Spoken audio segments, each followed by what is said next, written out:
ഭാരതീയ വേലൻ സൊസൈറ്റിയുടെ 13ാമത് ജില്ലാ വാർഷിക സമ്മേളനം ചെങ്ങന്നൂർ ലയൺസ് ക്ലബ് ഹാളിൽ സംഘടിപ്പിച്ചു. BVS സംസ്ഥാന പ്രസിഡന്റ് രാജീവ് നെല്ലിക്കുന്നേൽ ഉദ്ഘാടനം നിർവഹിച്ചു.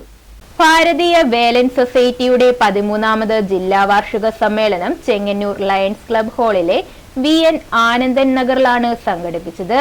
BVS സംസ്ഥാന പ്രസിഡന്റ് രാജീവ് നെല്ലിക്കുന്നേൽ ഉദ്ഘാടനം നിർവഹിച്ചു. ഇത് നമുക്ക് ഇന്ന് ഇന്ത്യ മഹാരാജ്യത്ത് 2-3 സംസ്ഥാനങ്ങളിൽ ഇപ്പോൾ തന്നെ ഈ ഉപവർഗീകരണവും അതോടൊപ്പം തന്നെ ക്രീമി ലെയർ നടപ്പാക്കി കഴിഞ്ഞിരിക്കുകയാണ്.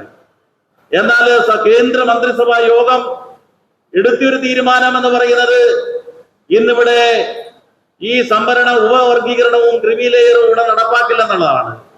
ഉപസംവരണവും വർഗീകരണവും നടപ്പാക്കണമെന്നത് പിന്നോക്ക ജനതയുടെ ആവശ്യമാണ്. ഇതിനായി മുഖ്യമന്ത്രിക്ക് നിവേദനം നൽകി. പക്ഷേ സുപ്രീം കോടതിയിൽ നിന്നും അനുകൂല നിർദ്ദേശമില്ലാതെ നടപടിയിലേക്ക് കടക്കാനാകില്ല എന്നാണ് സർക്കാർ നിലപാടെന്നും BVS സംസ്ഥാന പ്രസിഡന്റ് രാജീവ് നെല്ലിക്കുന്നേൽ പറഞ്ഞു. ആലപ്പുഴ ജില്ലാ പ്രസിഡന്റ് ഹരിദാസ് അധ്യക്ഷത വഹിച്ചു. ചെങ്ങന്നൂർ മുനിസിപ്പൽ ചെയർപേഴ്സൺ അഡ്വക്കേറ്റ് ശോഭ വർഗീസ് മുഖ്യാതിഥിയായി പങ്കെടുത്തു. BVMS സംസ്ഥാന പ്രസിഡന്റ് അനിത രാജു മുഖ്യപ്രഭാഷണം നടത്തി. കലവൂർ HSS ഹരിത വിദ്യാലയം അധ്യാപിക സുസ്മിത, വഞ്ചിപ്പാട്ട് കലാകാരൻ അഖിൽകുമാർ ഓതറ, മുതിർന്ന അംഗം N ശിവരാമൻ, സംസ്ഥാന ഡോക്യുമെന്ററി പുരസ്കാര ജേതാവ് ബിനു ദാമോദരൻ എന്നിവരെ municipal vice chairman K Shiburajan അനുമോദിച്ചു.